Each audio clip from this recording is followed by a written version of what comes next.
Vamos a analizar en la presente unidad cuáles son los procedimientos de diseño que nos menciona la norma y que están contenidos en la sección A1.3.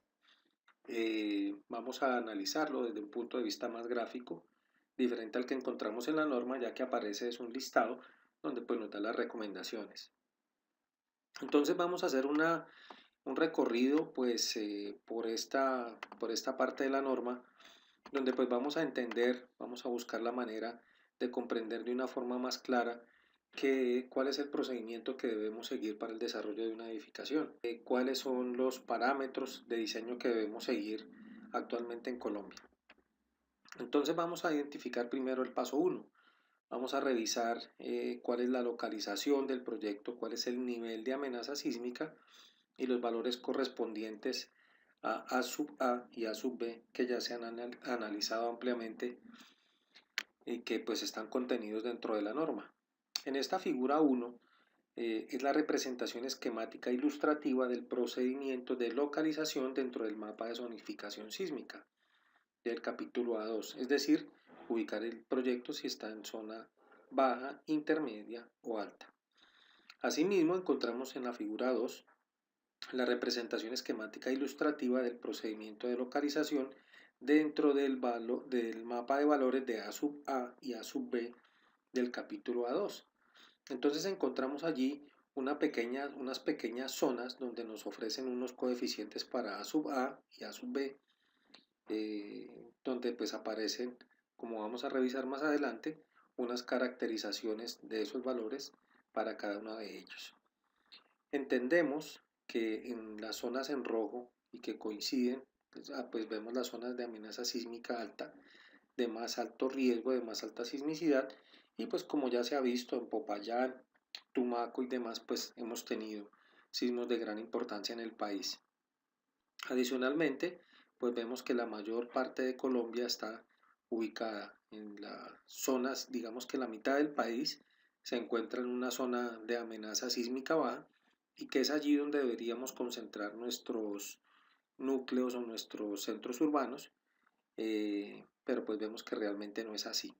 Entonces, lo primero que hacemos en el proyecto es localizarlo de acuerdo a estos mapas de la figura 1 y en la figura 2 y poder determinar los valores de A sub A y A sub B, como ya se ha explicado.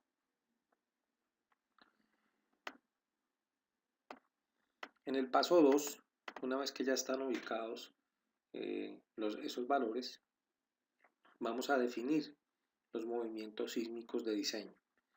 Entonces, pues encontramos que en, en el caso que estamos comparando, en el caso del edificio Space, menciona que los movimientos sísmicos que se determinaron no eran aplicables para ese tipo de estructura.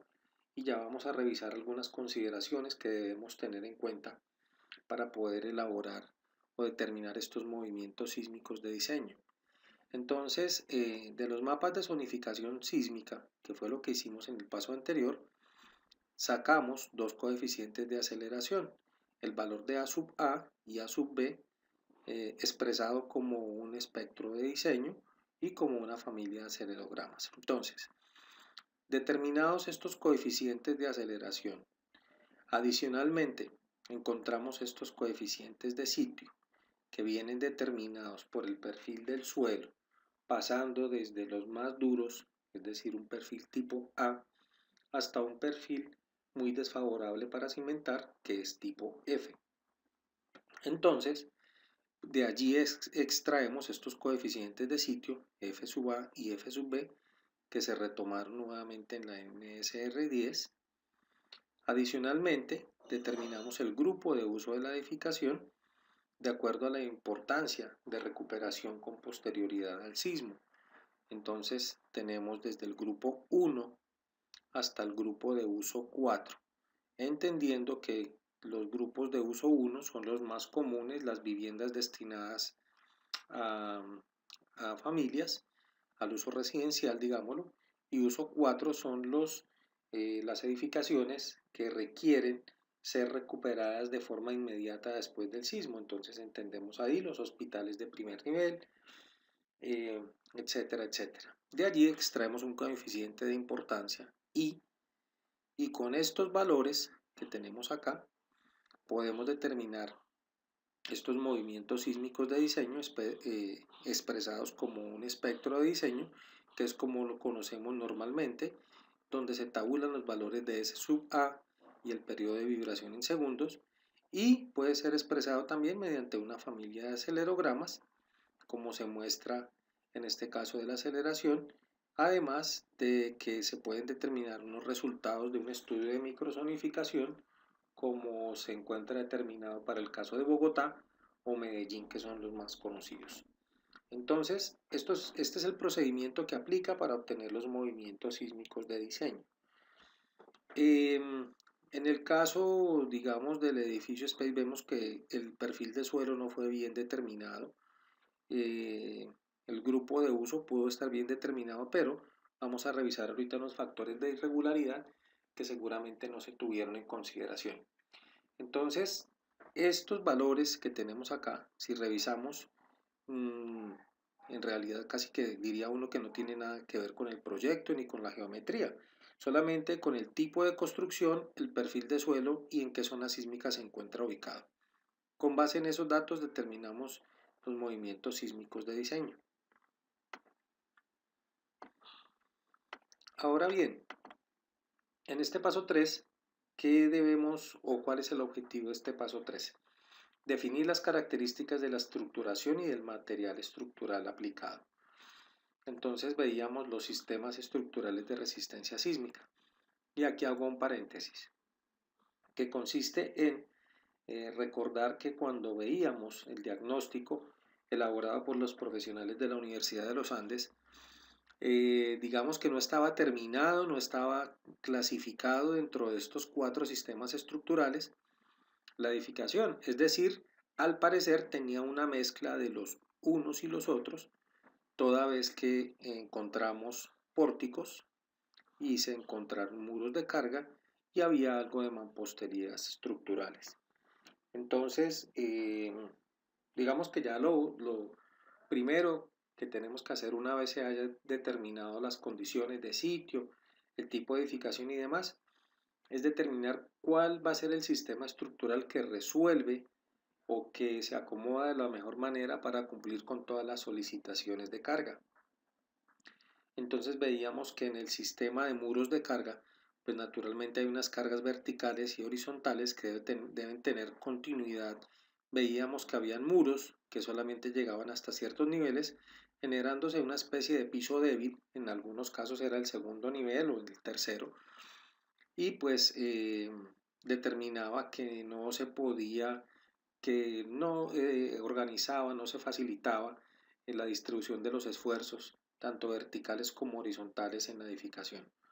Entonces, lo que debemos hacer en este caso es definir las características de la estructuración y del material estructural empleado. Cuando nos habla del material estructural, recordemos lo siguiente. En el tema de pórticos, entonces pórticos podemos tener pórticos de concreto y pórticos metálicos, recordando que cada uno tiene unas limitaciones apartes e independientes. En el caso de los pórticos de concreto, para este caso, si se tomara un pórtico de concreto, de acuerdo a la capacidad de disipación de energía que encontramos de estos valores, como vamos a revisar más adelante, de acuerdo a la zona sísmica, pues tendrán unas dimensiones mínimas las columnas que debemos cumplir. Dicho esto, pasamos al paso 3, donde definimos o se definen las características de la estructuración y del material estructural empleado. Entonces tenemos concreto estructural, mampostería estructural, estructuras metálicas y madera. Entonces una cosa es definir las características de la estructuración y otra es definir cuáles son los materiales que vamos a utilizar en la resolución de esa estructura. ¿De qué depende? Pues obviamente estos sistemas dependen, como vamos a ver más adelante, de la altura de la edificación, de la zona sísmica en que se encuentra, ya que no todos los sistemas estructurales se acomodan a las diferentes zonas sísmicas del país. Continuando en el paso 3, que nos habla de la definición de las características de la estructuración y del material, pues encontramos varias cosas. Que tenemos capacidad especial de disipación de energía, es decir, para poder recuperarse la edificación posteriormente al sismo, pues entre mayor sea la capacidad especial de disipar la energía, pues mayor facilidad de recuperarse tiene. En este caso tenemos capacidad especial, disipación especial de energía, disipación moderada de energía y disipación mínima de energía. ¿Qué encontramos acá? Como vemos en estas gráficas, el aumento de la capacidad de disipación de energía va directamente relacionado con la cantidad del acero que tenemos nosotros en las secciones. Vemos con claridad que en el caso de mayor disipación de energía, para una estructura que necesite mayor capacidad de disipar la energía, pues obviamente debe tener consecuentemente mayores secciones en concreto y seguramente mayores cantidades de acero. Vamos a revisar más adelante algo relacionado con el tema. Sin embargo, le invito a que visite y vea nuestros videos complementarios relacionados con la capacidad especial, con la capacidad de disipar energía de una edificación. ¿Esto en qué se representa? En distribuir una fuerza, que para este caso es la misma fuerza, en el caso de la ordenada es la misma, pero la deflexión en este caso, como vemos, es una curva elástica bastante más larga. En este caso casi no permite la deflexión, es decir, podríamos decirlo de alguna manera, el colapso se da a menor deflexión y pues vemos que la cantidad de disipación de energía de la deflexión pues en este caso es bastante grande. Dicho esto, pues vamos a revisar dónde se aplican cada una de estas calidades o capacidades de disipación de energía de las estructuras. En este mismo paso 3 encontramos que la capacidad de disipación de energía depende o va relacionada con la zona de amenaza sísmica donde esté aprobado el proyecto. Entonces, si encontramos un proyecto ubicado en zona sísmica baja, podemos utilizar capacidad de disipación de energía mínima, moderada y especial, porque aplica para los tres casos. Pero en el caso de un proyecto ubicado en zona sísmica alta, no se pueden utilizar las características de la capacidad de disipación de energía mínima ni moderada, sino solamente especial. Entonces, las restricciones al uso de sistemas estructurales y materiales estructurales viene dada por la zona de amenaza sísmica. Entonces, con los parámetros que veíamos anteriormente, vamos a revisarlos, a darles una revisión nuevamente. Con estos parámetros que encontramos acá de la zona de zonificación, de la mapa de zonificación sísmica, de los perfiles de suelo, del grupo de uso, vamos a poder nosotros determinar con absoluta claridad cuáles son los valores que debemos utilizar y cuál es la capacidad de disipación de energía que debemos aplicar en nuestro proyecto. Entonces encontramos que es muy común, en este caso, la capacidad de disipación de energía especial, encontrar en algunos casos que se diseña como si fuera capacidad de disipación mínima y encontramos que en este caso las columnas deben ser de 900 centímetros cuadrados de área bruta y encuentra uno que se ha seguido esta capacidad de disipación de energía, la mencionan como especial, pero tienen unas columnas de 625 centímetros cuadrados. Entonces ahí no hay una identidad clara de cuál es la capacidad de disipación de energía que se está aplicando al proyecto. Continuando con el paso 4, y como factor importante, pues vamos a encontrar cuáles son los grados de irregularidad de la estructura y el procedimiento de análisis. Entonces, vamos a definir cuáles son las irregularidades en planta de nuestro proyecto. Entonces, ya en este caso vamos a hablar propiamente de la arquitectura. Entonces vamos a determinar cuáles son los grados de irregularidad en planta. Si tenemos irregularidad torsional, salientes excesivas, diafragma discontinuo, desplazamiento plano del pórtico y ejes no paralelos. Ese grado de irregularidad en planta viene dado como un factor de phi sub p.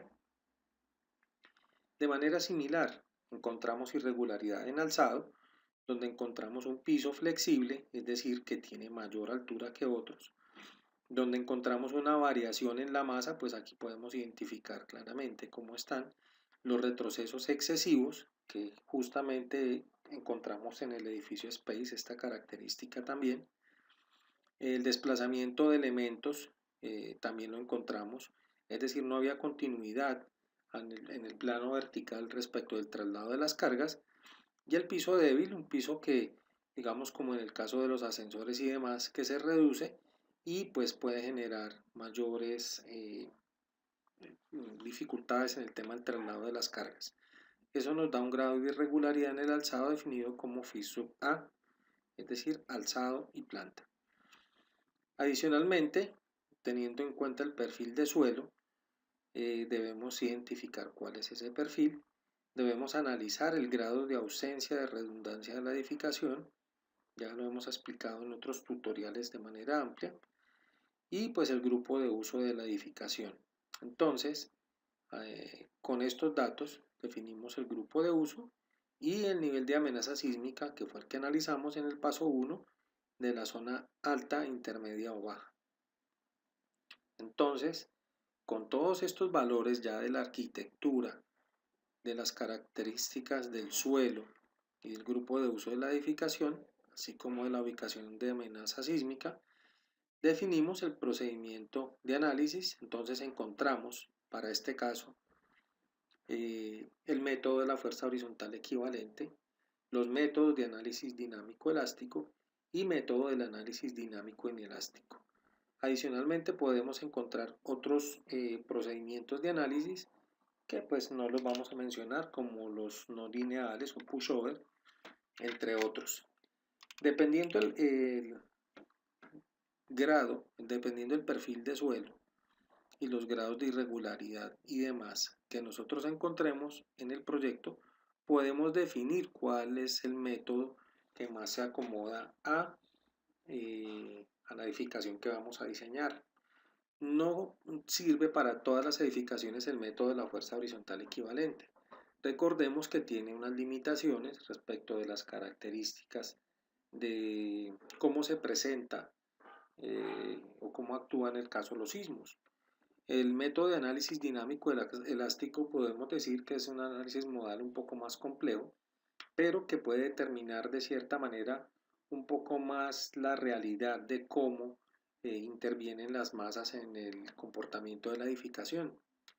Digamos que si bien es cierto el método de la fuerza horizontal equivalente no sirve para todas las edificaciones, podríamos decir que es más fácil, digamos, asumir siempre un método de análisis dinámico elástico, siempre en las edificaciones, sean regulares o no, ya que permite distribuir de manera más acertada o más precisa el comportamiento de la edificación con las cargas. Estos métodos de análisis dinámico e inelástico ya son edificaciones bastante complejas, donde requieren pues bastante análisis para su desarrollo y son para alta complejidad. Una vez hemos encontrado todos esos parámetros que vimos arriba, pues vamos a obtener las fuerzas sísmicas de diseño. Entonces, en la masa de la edificación encontramos el peso propio de la estructura, encontramos el peso propio de los acabados y el peso de equipos permanentes según sea el caso. Todo esto para encontrar la masa de la edificación, que se denominará con la letra M. Ahora las características vibratorias de la estructura, que pues se determinan de acuerdo a la masa y la rigidez, que calculamos como los periodos de vibración y que identificaremos con la letra T, y los movimientos sísmicos de diseño que se determinarán de acuerdo a la aceleración espectral determinada por factores por las iniciales S sub A. Entonces, con estos valores podemos determinar cuál es el cortante sísmico en la base. Entonces definimos que ese cortante en la base viene definido por esta ecuación y la distribución de las fuerzas sísmicas en la altura pues va a proporcionar de esta manera, donde se ofrece una reacción cortante en el suelo que se produce en la base. De lo anterior podemos pasar al paso 6, el análisis de la estructura, y el paso 7, los desplazamientos horizontales. Entonces, el análisis de la estructura para las fuerzas sísmicas de diseño en el procedimiento del análisis del paso 3 con una torsión accidental, y de allí pues determinamos cuál es el desplazamiento de la estructura pues en los dos sentidos principales y cuáles son las fuerzas internas de la estructura, que son las axiales, momentos flectores, cortantes y torsión. Con lo anterior pues hemos hecho ya un análisis bien importante de la edificación. Ahora verificamos el proceso de las derivas.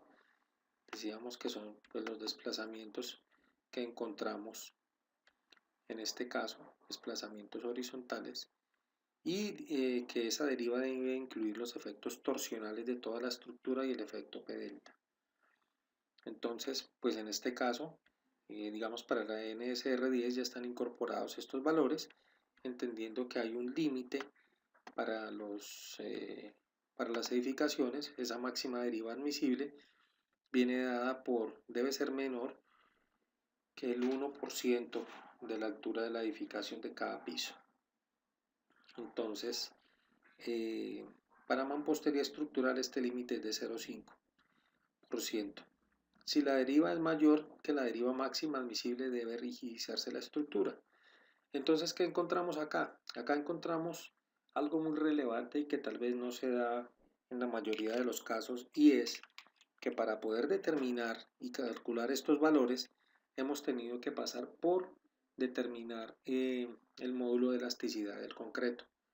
Sin necesidad de mucho análisis y demostración, pues sabemos que entre más elástica sea una estructura, entre mayor sea el módulo de elasticidad de una estructura, pues obviamente mayores serán sus derivas.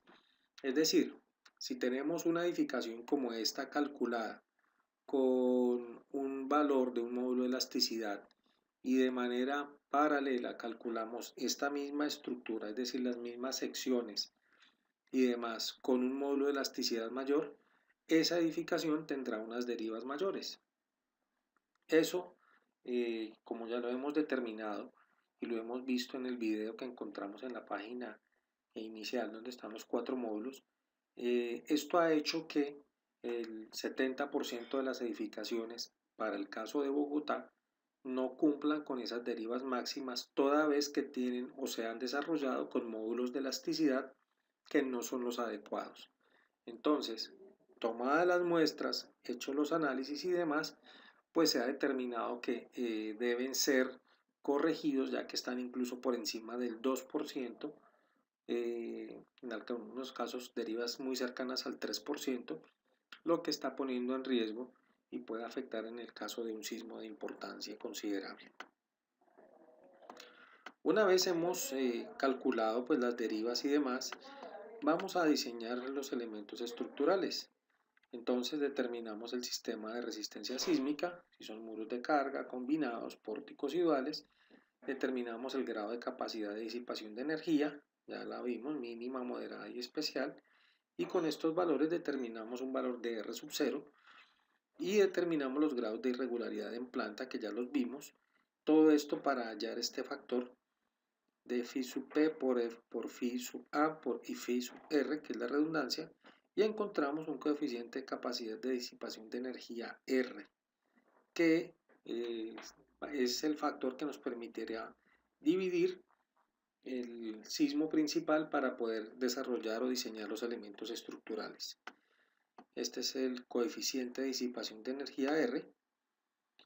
Y de forma similar para el diseño de los elementos estructurales, debemos utilizar las fuerzas sísmicas internas obtenidas del análisis y las fuerzas internas inelásticas de diseño, es decir, eh, las fuerzas obtenidas del análisis, las fuerzas sísmicas dividida entre el valor de R, que fue el que acabamos de determinar aquí al realizar estos cálculos. De lo anterior que se obtiene, pues aquí está la edificación con las cargas, las fuerzas sísmicas, lo dividimos por el factor de R y nos van a dar, vamos a tratar de mostrarlo aquí, aunque está un poco pequeño, unas fuerzas reducidas, es decir, aquí vamos a tener momentos y demás reducidos y diferentes a los anteriores porque lo hemos dividido por un factor. Y este lo multiplicamos por un coeficiente de carga y es lo que determinamos como fuerzas mayoradas debidas al sismo. Esas fuerzas internas debido a cargas muertas, vivas y otras, pues son las que encontramos acá en este caso con los momentos y demás. Por los coeficientes de carga nos determina las fuerzas mayoradas debidas a la carga muerta, viva y otras solicitaciones. Entonces la suma de estas dos, combinadas según el título B del reglamento, recordando que tenemos todas las combinaciones de carga en el título B, pues nos determina cuáles son las fuerzas mayoradas de diseño. Todo esto para decir que el diseño de los elementos estructurales, utilizando los requisitos del material estructural para el grado de capacidad de disipación de energía en el rango inelástico apropiado. De esta forma, hemos utilizado las fuerzas mayoradas de diseño. Ahora en el paso 10 que vamos a diseñar, la cimentación, ya hemos determinado en el paso anterior todas las cargas que se aplican a las columnas. Tenemos las cargas sísmicas que aplican para cada una de las columnas y con base en ella debemos diseñar pues una cimentación que cumpla y que satisfaga esa relación que debe haber entre las cargas que bajan y la reacción que debe propinarle el elemento de cimentación para garantizar la estabilidad de la edificación. Posterior a esto, es decir, ya tenemos diseñado cimentación, elementos estructurales, entendamos vigas y columnas, y ahora vamos a diseñar los elementos no estructurales. Entonces, de acuerdo al grupo de uso, vamos a definir si el grado de desempeño es superior, bueno o bajo. Entonces, con estas fuerzas sísmicas determinamos los acabados de los elementos arquitectónicos, las instalaciones hidráulicas, sanitarias, mecánicas y eléctricas, entre otras.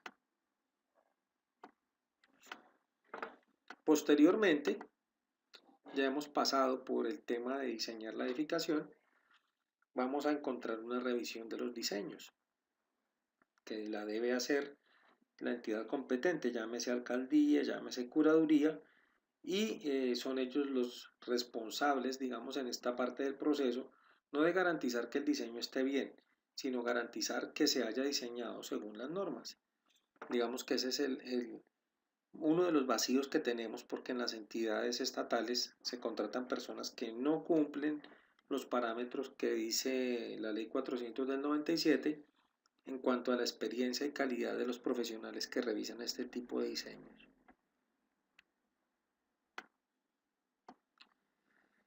Los planos deben ser revisados para efecto de la obtención de licencia y construcción como lo indica la ley 400. Veíamos que en el caso del edificio Space mencionaban que los planos no contenían los requisitos mínimos para poder construir la obra. Entonces, digamos que todo esto se complementa con una construcción y supervisión técnica adecuada, es decir, que se cumpla la cantidad de ensayos de laboratorio, entendamos probetas de concreto, los ensayos de concreto a la resistencia, la calidad del acero que se coloca, la cantidad también, entre otros factores. Entonces, con estos parámetros, pues hemos determinado, o la norma determina cuáles de forma clara, cuáles son esos procedimientos que debemos seguir. Naturalmente tenemos varias opciones para calcular todos los elementos que vimos anteriormente. Tenemos la forma manual, aunque ya casi muy poco se utiliza, diseñar vigas y proyectos de cierta envergadura a mano, pues realmente ya casi que podríamos decir que está mandado a recoger.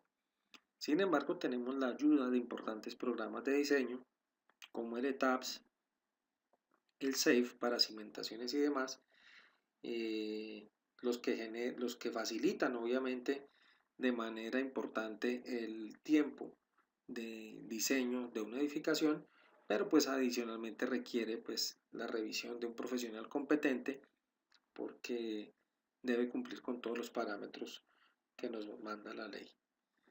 Dicho esto, entonces hemos determinado hasta el momento qué cosas. Las generalidades desde el punto de vista de las fallas que se causan en los sistemas por el no conocimiento de todos los pasos, parámetros y características que menciona la norma. Esto es lo que hemos determinado hasta este momento.